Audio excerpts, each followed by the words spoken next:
Hi friends, అందరికీ నమస్కారం. Today మన తయారీ ఐటమ్ ఏంటంటే స్మాల్ టెడ్డీ బేర్. ఈ టెడ్డీ బేర్స్లోని కలర్స్ అన్నీ ఒక జిప్ కవర్లో వస్తాయి.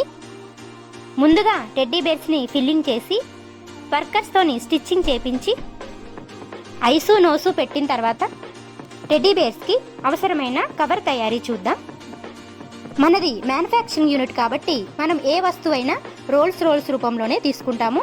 అదేవిధంగా ముందుగా కవర్ రోల్స్ని తీసుకొని టెడ్డీ బేర్ సైజుని బట్టి కవర్ని కొలుచుకొని ముందుగా కవర్ కటింగ్ చేస్తాము. తరువాత జిప్ తీసుకొని కవర్ కటింగ్ చేసిన సైజుని బట్టి జిప్ కూడా కటింగ్ చేస్తాము.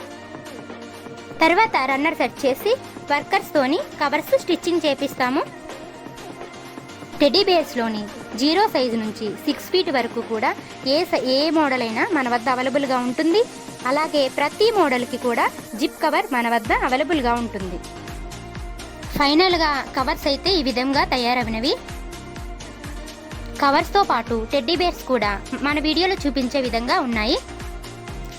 వీటిని బారసాల ఫంక్షన్లలో రిటర్న్ గిఫ్ట్లుగా ఇవ్వడానికి ఎక్కువగా